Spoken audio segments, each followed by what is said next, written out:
taking a critical look at the gaming news of the week. This is Augmented Reality, presented by the Triple S League. Hello everybody, welcome to the Augmented Reality Podcast, your source for news, leaks, and insights about games and the gaming industry. It's October 16th, 2019, Wednesday evening edition of the show. My name is Ashenity, and apparently I don't know what time it is or what day it is.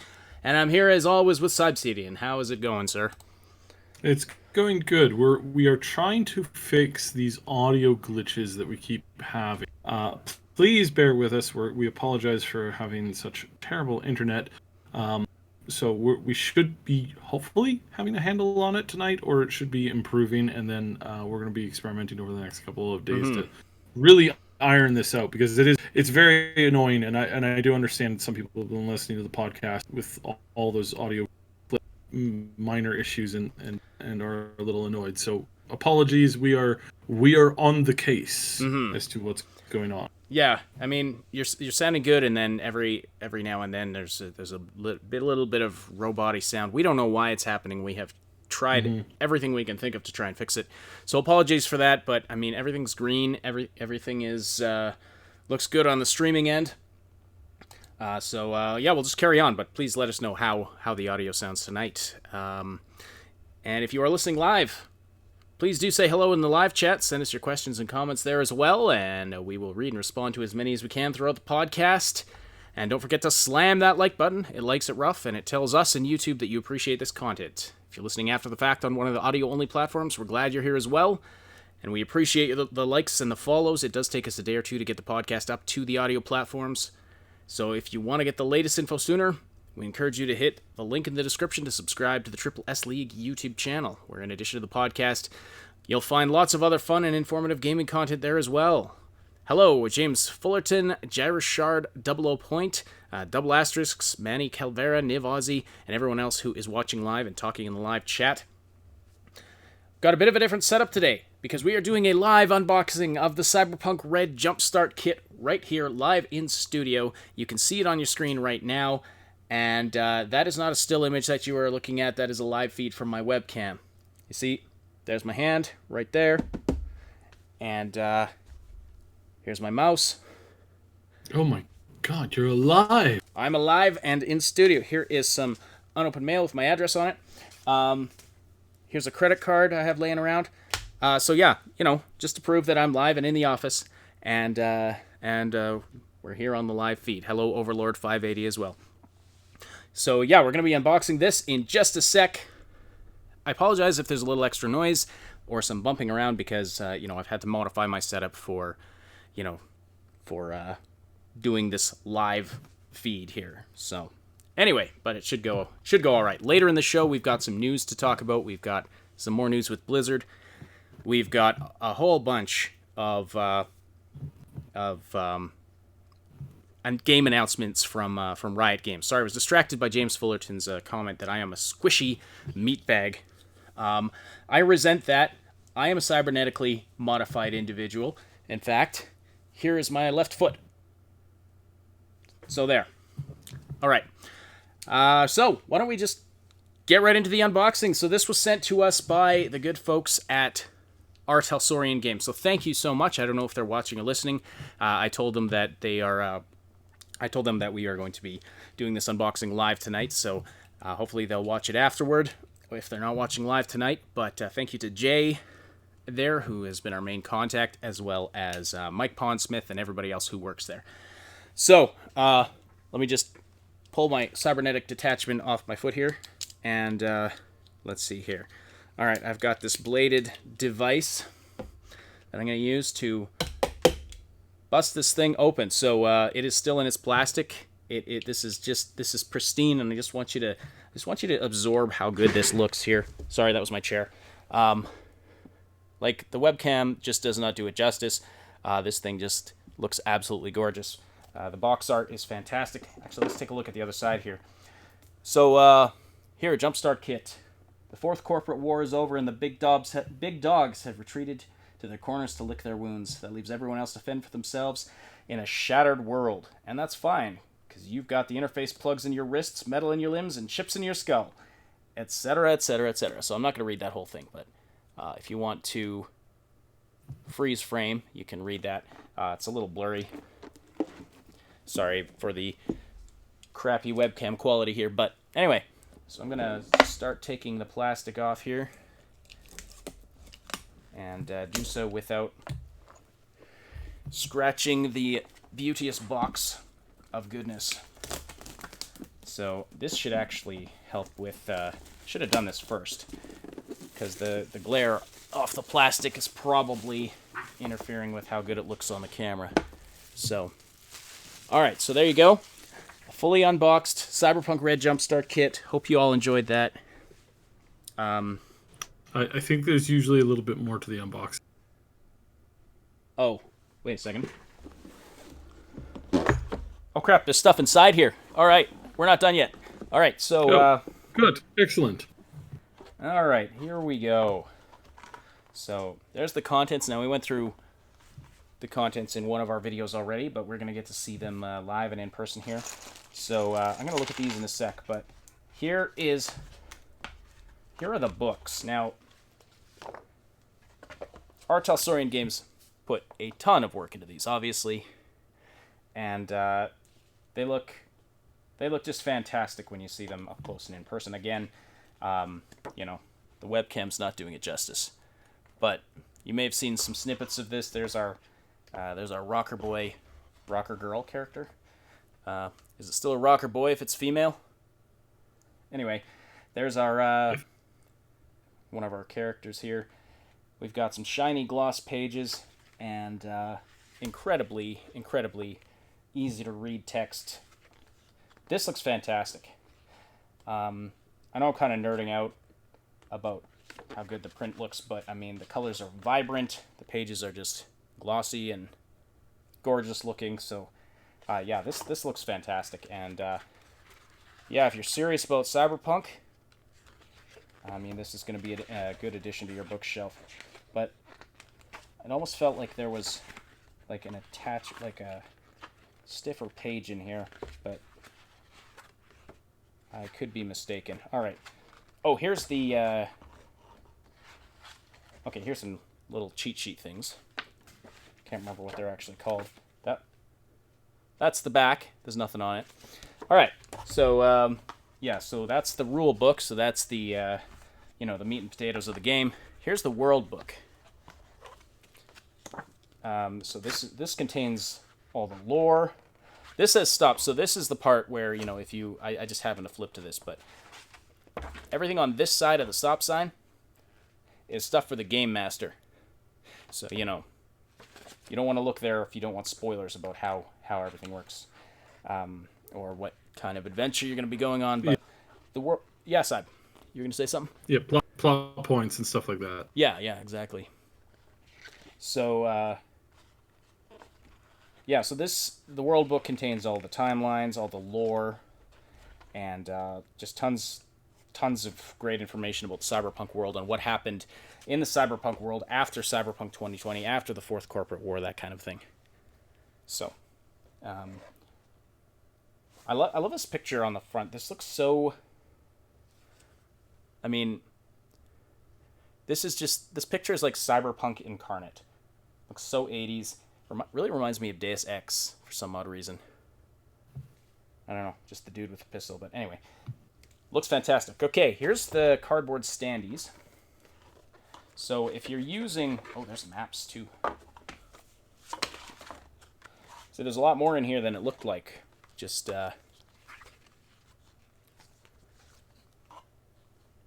from the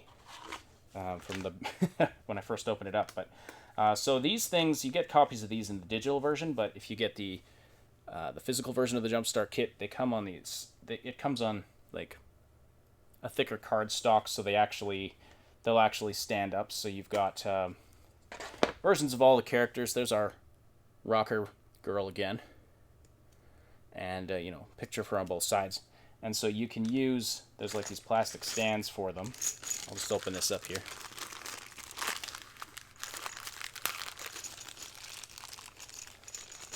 So yeah, physical version includes these plastic stands to hold these in. And yeah, so they just sit on your table, and if you're using sort of the if you're using the maps for combat, you know, they just are on there like that. So then there's some generic bad guys on there. There's your cars if you have a car. A couple of motorcycles, looks like. Yeah, and so all 6 of the classes are on there. So you got the Rocker Boy, you got the Fixer, you got the Nomad. That's the Tech, Netrunner, and no wait, that's the Fixer.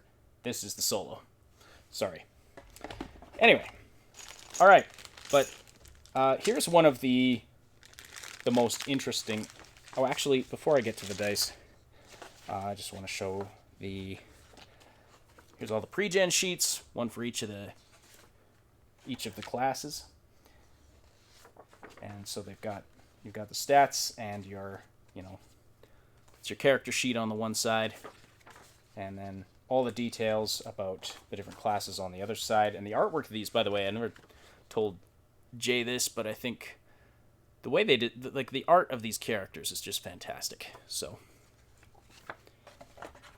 would you not agree, Saib? Oh, did we lose that? Yes.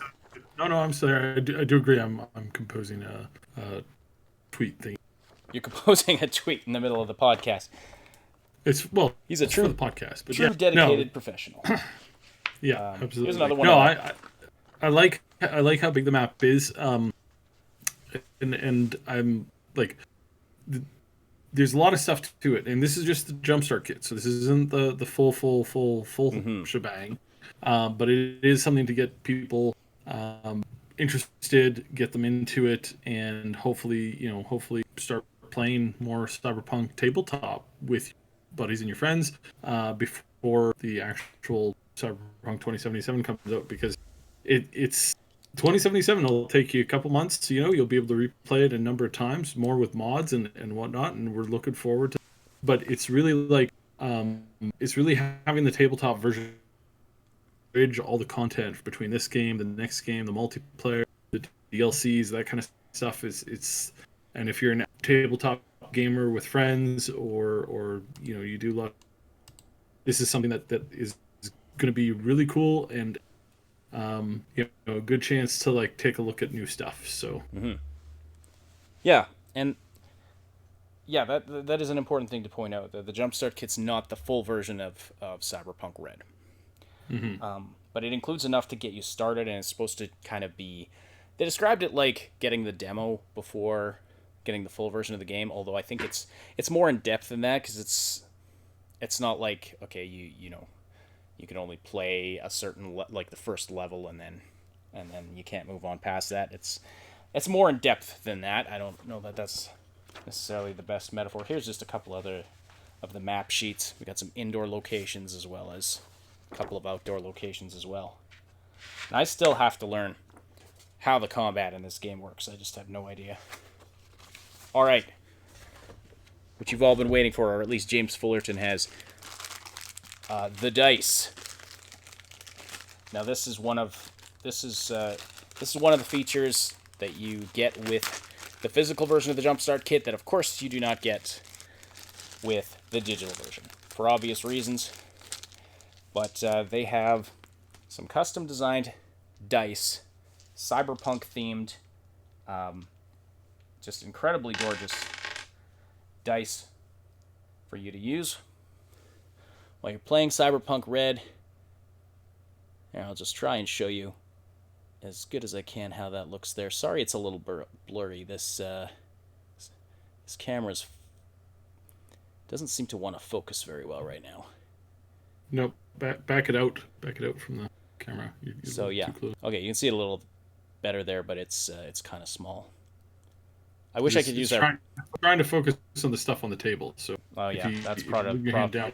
I wish I could use our better camera for this, but that doesn't do a direct feed into the computer. So anyway, so you've got, of course, your D10s. There's 2 of them that come with this kit. Some Cyberpunk D10s, and then the D6s, and just some incredibly Great looking designs on there.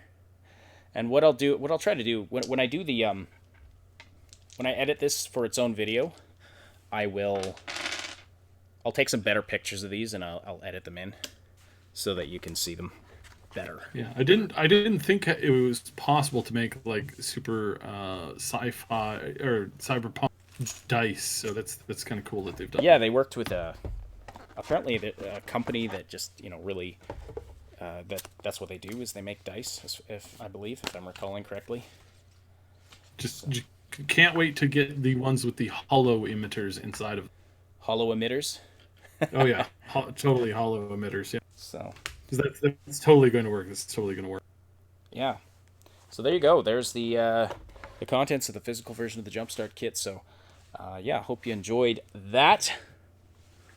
How loaded are the dice? Oh, they're loaded. They're so loaded, but they loaded each side equally. So, wouldn't want them to be unfair or anything. Yes, they are bloody gorgeous dice. I wish you could get a better view of them right now, but like I said, I'll take better pictures for when we edit this into, its own video. So if anyone has any questions about the Cyberpunk Red Jumpstart Kit, you can fire them at us right now. We'll answer them if we can, but we do have a series of videos that we've put out 4 so far. It's called Unpacking Cyberpunk Red. And it may answer some of your questions, but yeah, and we have more videos planned for that series as well. But yeah, we've been studying this as deeply as we can, and yeah, we're impressed with the lore of the world and where it's going, and we're excited to see where it goes as far as the carrying on into Cyberpunk 2077. Because the Cyberpunk Red, if you're, we've gone over this a bunch of times, so sometimes we get new listeners in. So Cyberpunk Red is, of course, in the same timeline as Cyberpunk 2077. It goes, it's a timeline that runs through Cyberpunk 2020, the original series of games there, through Cyberpunk Red and into Cyberpunk 2077. It's one unified timeline. R. Talsorian Games has been working on this concurrently with CD Projekt working on Cyberpunk 2077. And Mike Pondsmith's been heavily involved. Yeah. And it's really interesting how they've set up the timelines. So there's Cyberpunk 2020, and that was kind of the first one. Now they have Cyberpunk Red, which is based in kind of like the 45 through to the kind of through to the 55. But they also have, in the original 2020 version, it also spanned a bit of time. So it kind of started, pre-2020, kind of focused in and around 2020, kind of came to a climax around 2022. And with this combination, you actually have kind of an equalized time jump between sections of where the story's focused in. So there's the story kind of spans a few years and then comes to an end, and then there's a gap in time, and then we have more lore, more stories within Red. Again, the Red is going to cover several years. It's going to cover some things that I believe are going to be kind of key stuff within the Cyberpunk 2077 and kind of like the main lore. They're going to be chasing familiar topic. The Net, Alex Cunningham, Johnny Silverhand, all of this stuff it might not necessarily be front and center, but it is going to be there, which is very interesting to note. So some stuff is going to be there. We're going to get some secrets span all the way from 2020 to all the way to 2077. Other stuff is going to span and have a brief pop up within the new Red timeline, which is like the 2040s in through the 2050s, and then we've got another 20 years or so, and then we're back at 2077. So this is really, really interesting how they've set this up and how they're slowly building this. 2045 for about 10 years, 12 years, and then that jump again to the 2020 timeline. Yeah. We also do kind of have this small period of time where it's really post-apocalyptic and stuff like that. 2077 things are really starting to get back into the swing of things. But we do have this time period that's really interesting, and I'm really hoping that at some point we do get to go back in time to the 2030s and check out the world gone crazy kind of thing. And we still have that a fair bit actually within Cyberpunk Red, within the lore, within the storytelling. So it'll be really interesting to kind of see that. But yeah, so this is cool. This is really, really a great beginning and a great start to this, I think. And this is going to be really, really good. Mm-hmm. Yeah, absolutely. So, yeah, that's our unboxing of the Cyberpunk Red Jumpstart Kit. So, while I've got the camera on, though, I've been looking for an excuse to show this off.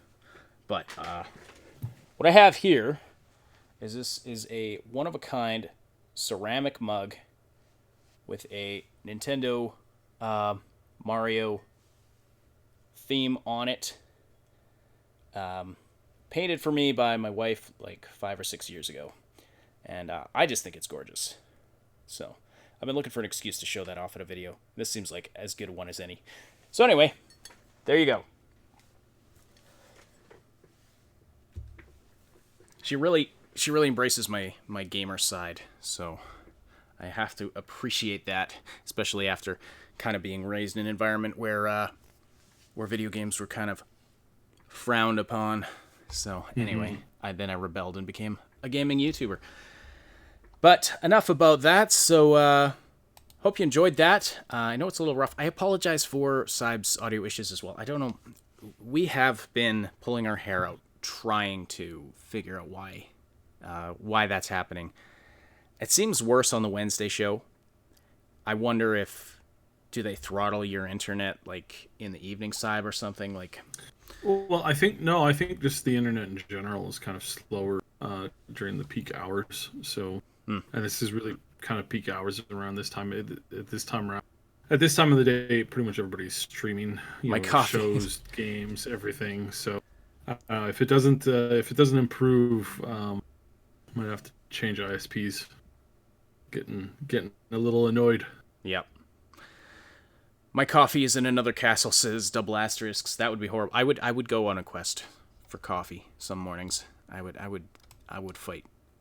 I would fight legions of turtles for my coffee. All right.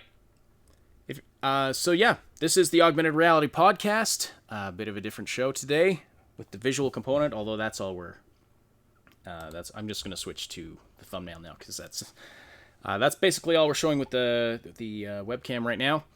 But yeah, moving on to some news. But first, I just want to say thanks for being so active in the live chat, everybody. If you want to keep the conversation going after the live broadcast, we welcome you to join our Discord community. You can find the link in the description below. It's a place where you can chat with us and other Triple S community members about all the things we love to talk about and stay up to date about everything we're doing here at the Triple S League. Click the link below to join, and be sure to say hi to us in the welcome channel. You can also request topics there, anything you want us to talk about. And you can do that live during the show. No guarantee that we'll see them. But, yeah, just checking right now. Some questions about Cyberpunk lore, but then some other community members got in there and answered them. So we have a great community for that. You post your questions there about anything. Somebody's going to have an answer. And we had lots of fun stuff. Cyb added a meme channel the other day. That's been fun, too. So, all right. So, on to the news stuff. So, unfortunately, really no Cyberpunk 2077 news right now. It's very quiet for them. They're being incredibly tight-lipped. We were hoping to get some more stuff that, coming out of PAX Australia. So we did get an amazing interview by the guys over at Layman Gaming. Oh yes. So Layman Gaming, it was very eye-opening. Layman Gaming interviewed John Mames, and it was very funny. It was incredibly comedic. Like it was just funny. It was more of a comedy sketch than anything else. So yeah, it's a comedy sketch interview. It doesn't actually have any new data. Basically, it was all the questions that all of the certain type of super fans from The Witcher asked. Is this world connected to the same world as The Witcher? Yeah, is it a sequel to The Witcher 3? Is it a sequel to The Witcher 3? Is it going to have elements from The Witcher 3? Are we going to get a quest that's as good as Blood and Wine within Cyberpunk 2077? Why aren't we going to get Cyberpunk within, The Witcher 3 inside Cyberpunk? It was really, really funny. And then he storms out like halfway through the interview, leaving the staff member to just like, he's just sitting there like playing with a big bowl of candy. Well, and one of the funniest parts for me was John Mays at the beginning had to introduce himself, and he was like, fumbled his own last name. It was like, wow, my last name is actually really hard to say.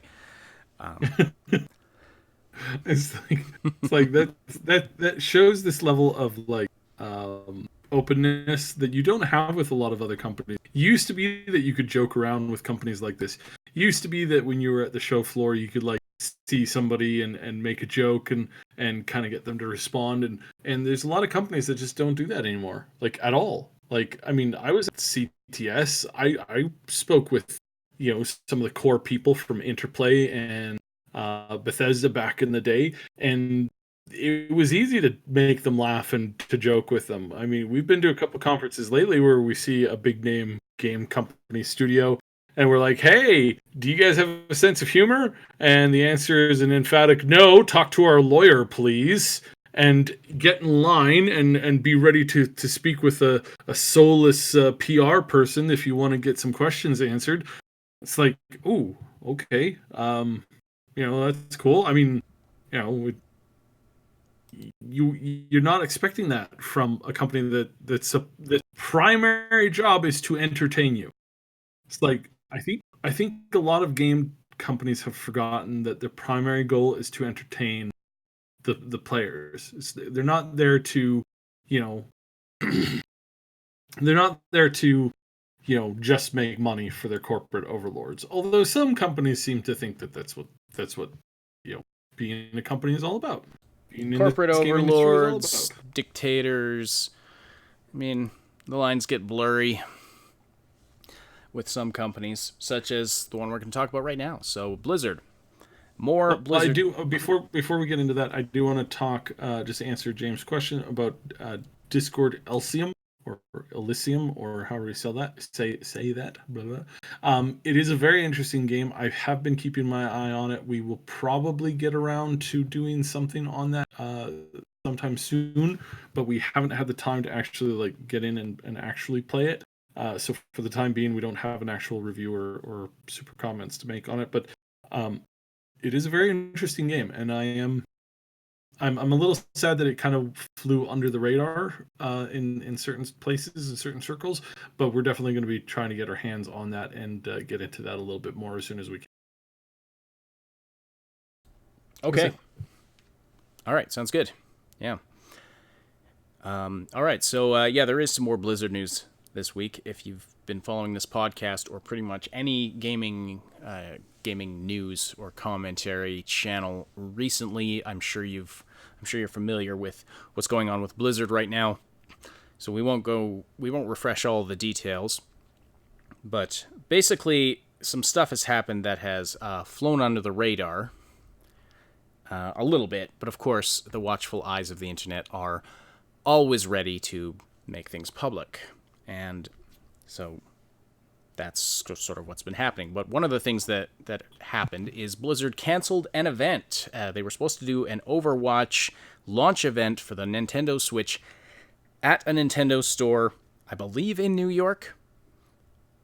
Yeah, it was in New York. And that was supposed to happen today, but they canceled the event. Nintendo announced that Blizzard had canceled the event. Now, as far as I know, there hasn't been an official reason given for it, but it's not too hard to figure out that they were trying to avoid protests and situations where, they might be on cameras and might have to answer questions. Now, I kind of get it because, on the one hand, the normal employees of the company who have nothing to do with, the decisions made at the top, where the decisions would be made about, what markets they're going to go after and whether or not they need to appease China. I mean, I guess it's kind of fair in one sense that they wouldn't want to subject their lower level employees to harassment or anything like that. And I would hope that, I would hope that everybody recognizes that, but there would probably be, there would probably be protests for sure, hard questions asked, and possibly, there could potentially be physical risk. So yeah, I sent you sent you that footage earlier. Physical risk, yes. Yeah, well, that is a distinct yes. Well, possibility. when you're comparing it to what's actually happening in China and Hong Kong, yeah. But so I would just ask everybody: don't go after like regular Blizzard employees for decisions made by the people at the top. And don't go after the people at the top either in any unethical way. But the company as an entity, definitely, I would hope that the community keeps the pressure up and just shows them this is not acceptable, what you have done, and we are not happy with this. This conflicts with core values of people from across the political spectrum. So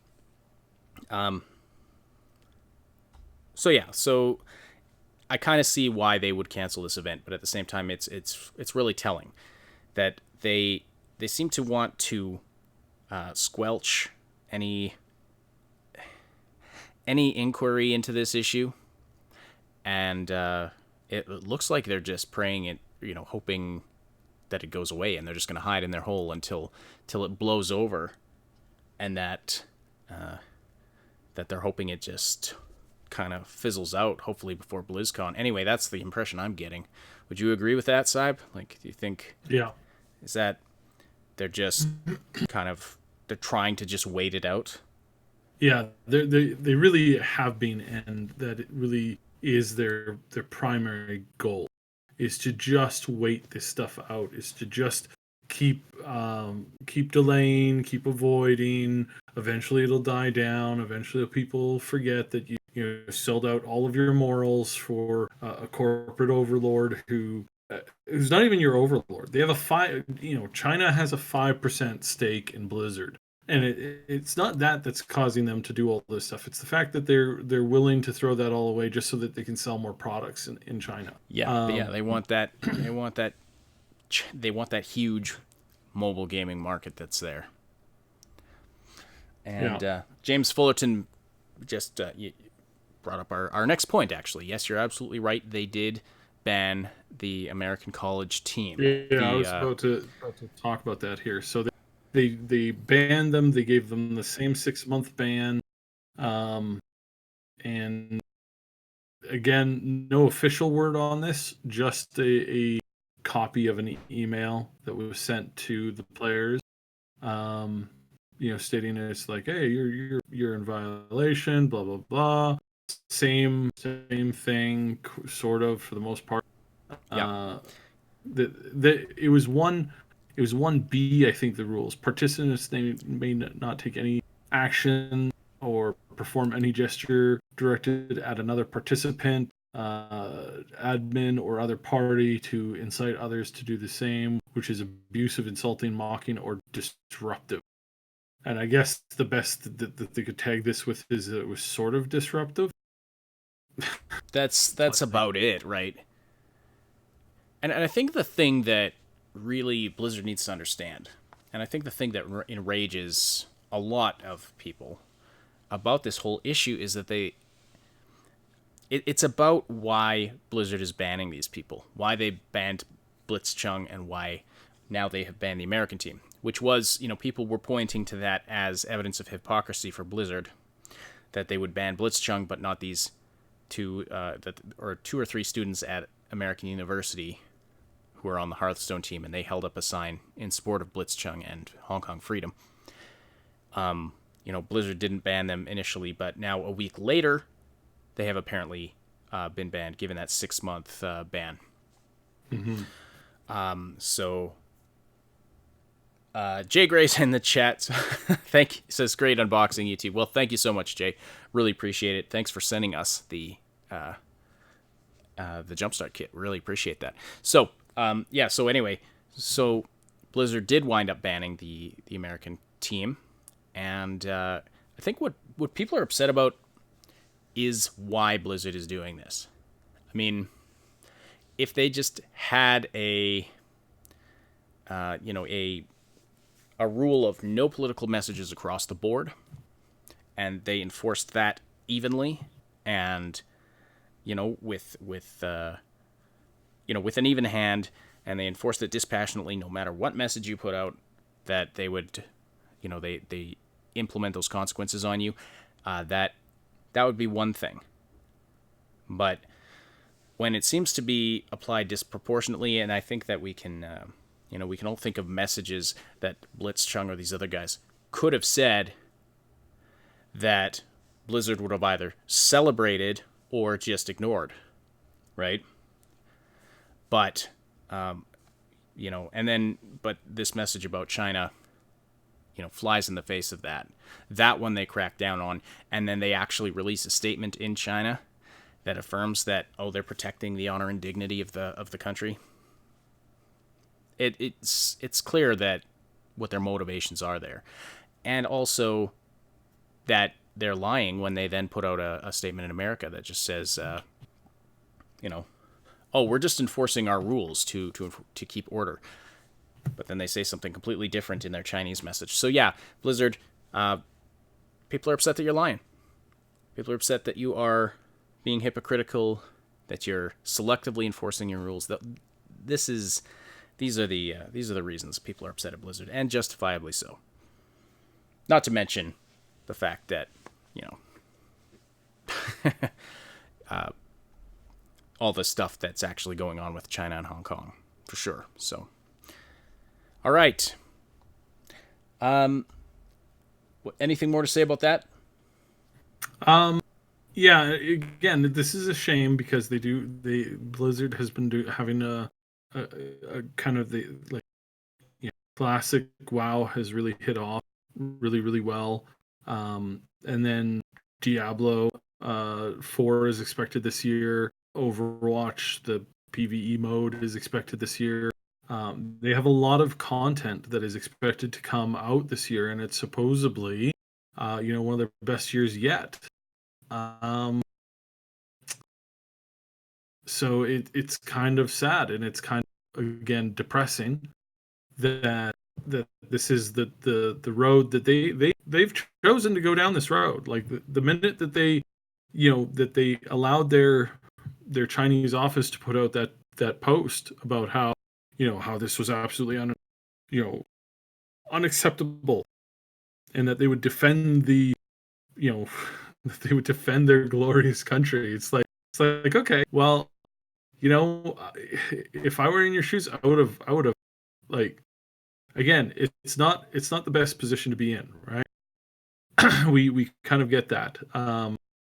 However, it's like, grow a backbone. It's not up for debate whether or not China has been really, and it's not up for debate whether they've been doing these things. It's like, there's been stuff that's been verified just very recently in the past couple of weeks of just horrendous things and human rights violations on a new level that we haven't seen for a very long, and that's not good. There's been some videos that I've seen recently that are just really, really disturbing, and it's really sad. And yeah, James, what you've been saying, and it's been getting worse. That's the thing, is it's been getting worse, and there's a lot of companies. It's not just them. Tencent has been on a tear, buying into pretty much every single game. Tencent is now the biggest game company in the world, just by the fact that they have their fingers in so many other companies.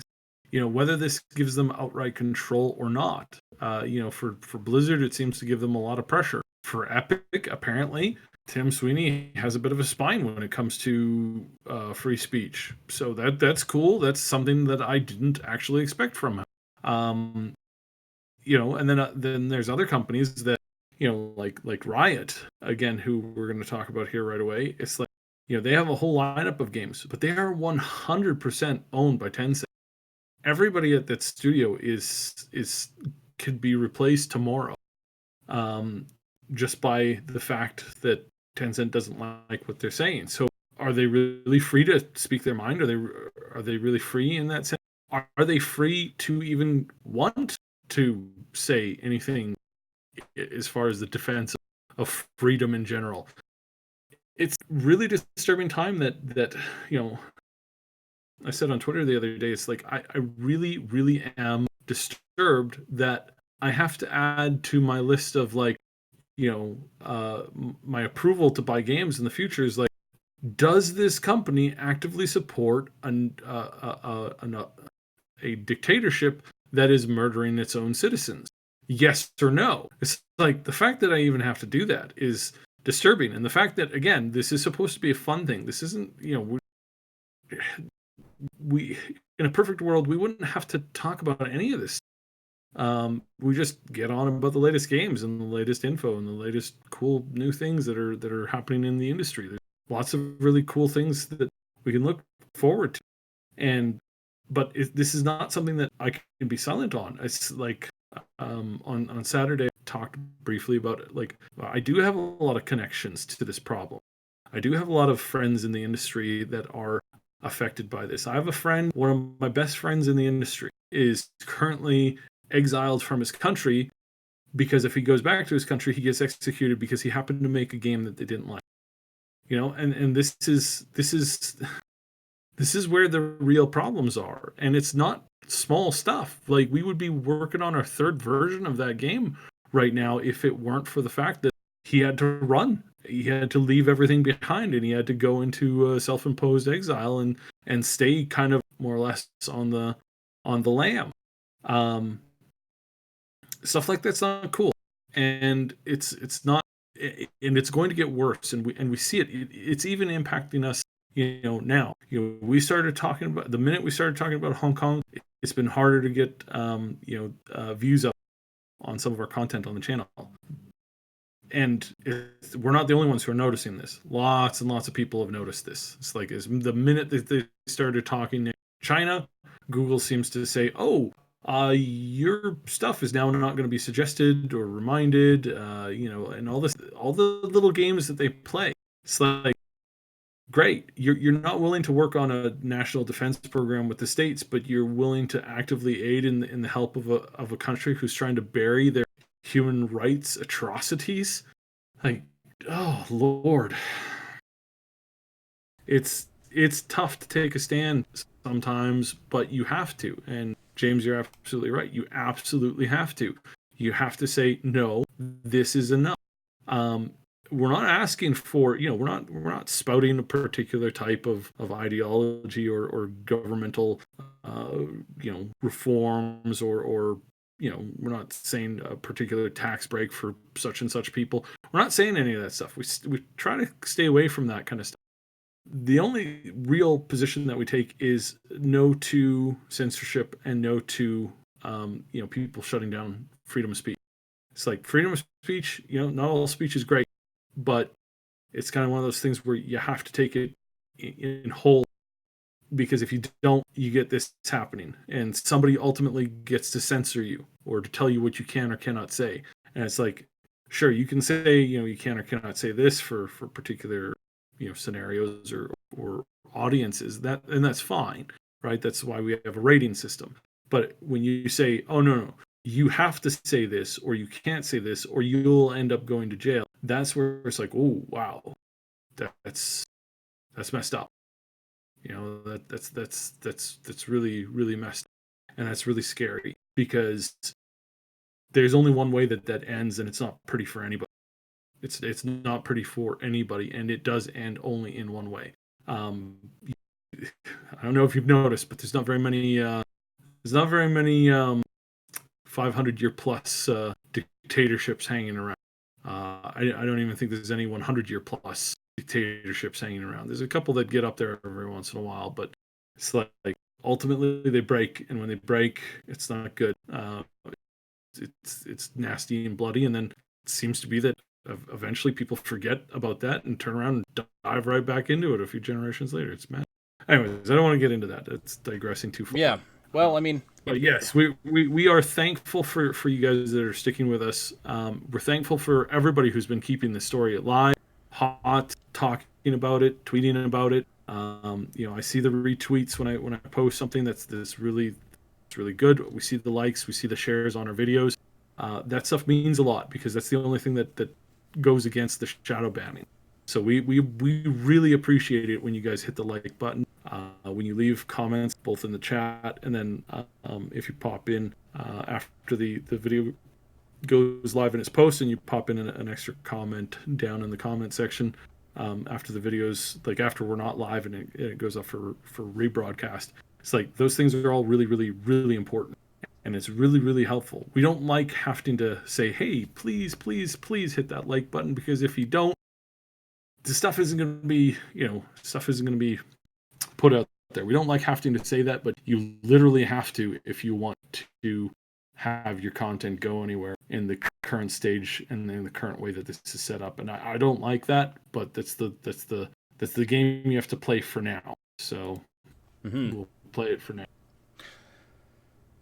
Yes, indeed. Wish it was a much simpler system of just, people like this content, so we're going to promote it. But no, everything has to get way more complicated than it is. But anyway, let's move on to what you're actually here for. More gaming talk. So some interesting announcements from Riot Games on their 10th anniversary live stream. The studio that has been a one-hit wonder with League of Legends. They announced a truckload of stuff, and it's really interesting because so they've announced a ton of new games, just sort of out of the blue. They have announced a bunch of new games, and looks like they're the original ideas are not there in force. Let's just say it's not even just games. They've announced an animated series. Yeah. So yeah, they're making some moves. It looks like they're really they want to move out of just the League of Legends, where they've been for the past quite a number of years, and they want to move. They want to move into different areas and put some new games and things out there, and new IPs. But Saib, you were noticing that the lineup they announced looks very similar to the lineup of another company that's been in the news quite a lot lately. Just a little bit. So we've got a top-down isometric adventure game / dungeon crawler / things. It looks a lot like Diablo. That's cool. They're working on a new shooter game that is a hero or hero FPS match game. I don't know if you're familiar with this one game that's kind of similar to that called Overwatch, but yeah, that's there too. And they've got some other stuff that it's all seems to be basically they've got a card game coming out that looks a whole lot like kind of like a Hearthstone type game. It's really interesting that basically everything they brought out. The one thing that I haven't, the one thing that I've seen that isn't directly tied to something directly related with kind of like Blizzard current properties is that they also have a fighting game, like a side scroll, like a side view, like beat 'em up, Tekken / Soul Calibur type thing. So Soul Calibur is a little bit more 3D, but this one's kind of like a side panel thing. So yeah, they're doing that too. So this is really interesting. Now these are also the people who begged their user base, please don't start anything to do with Hong Kong, because we're gonna have to come down like a Yeah. super hammer and just crush you. They put They out a actually statement. They the put out a post. preemptive statement after the Yeah. Blitzchung thing happened. They put out a preemptive statement about not making political messages on their at their events and that kind of thing. It's really interesting. What are they? So we've had Blizzard sort of bending over for China, and now this 100% Chinese-owned company, Riot, all of a sudden comes out with a swath of announcements that basically mirror most of Blizzard's games. I wonder what Blizzard thinks about that.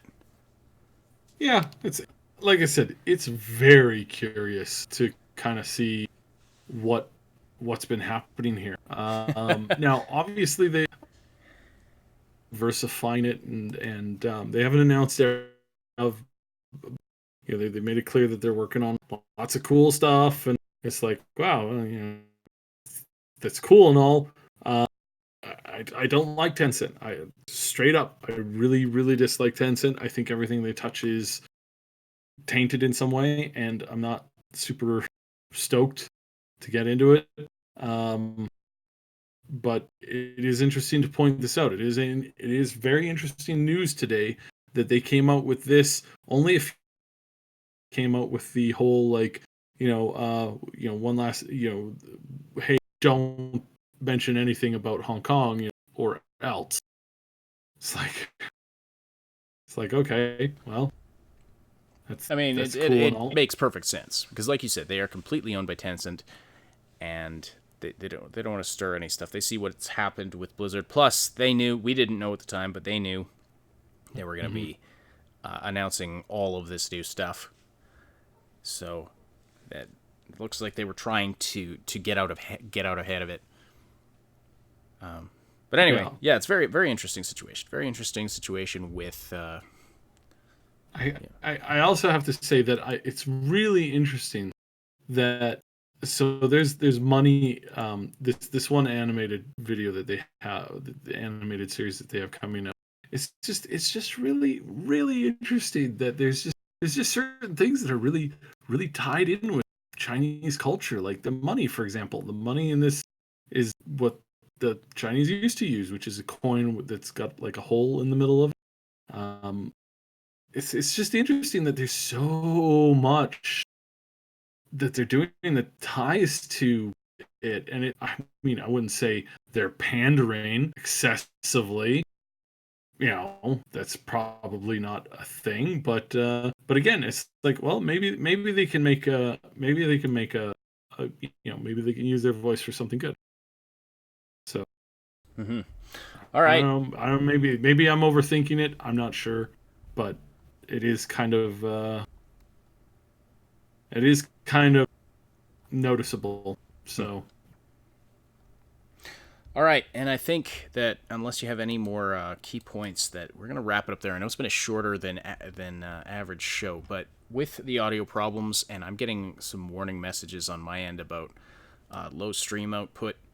This is just not a good night for internet connection, apparently. Yeah. So I apologize, everybody. We really hate having poor quality, and so we're gonna continue working these bugs out. But thank you to everybody who has stuck with us regardless, and we're gonna continue working hard to bring you a high quality product. But when Cyber's just randomly cutting out like that, I understand that gets very annoying, so I apologize for that very much. But if you appreciated this content, we would appreciate it if you would slam that like button. Would really, really appreciate that. And I want to thank you for the great conversation in the chat, for supporting this show by listening live or after the fact. And also to our Patreon supporters, our Big Damn Heroes on Patreon, Old Man Manson, and our 2 anonymous supporters, our channel members, Jason Cropper, Mr. Padzernick, Jer Schultz, Game Notes, Paul Young, and Night City Punk. Thank you all for the financial support, but also, please share these videos around, comment on them if you're listening after the fact. All of that stuff shows YouTube that you appreciate this content and helps it get pushed out there. So, If you're listening after the fact on SoundCloud, iTunes, Spotify, or any of the other platforms that this podcast goes to, we appreciate your interactions on those platforms as well. And don't forget, you can join the live show on Wednesday nights or Saturday mornings, where you can interact with us and other listeners and be a part of the discussion. See the Discord server for exact times and schedules. Also join the Discord for plenty of awesome discussions and to talk to us and tell us what you want to see on this channel. The Augmented Reality Podcast is a presentation of the Triple S League. Check out our YouTube channel for game guides, reviews, comedy, news updates, and tons more quality gaming content. My name is Asheninity. On behalf of Cybsidian, thank you all so much for listening. We'll talk to you all again very soon.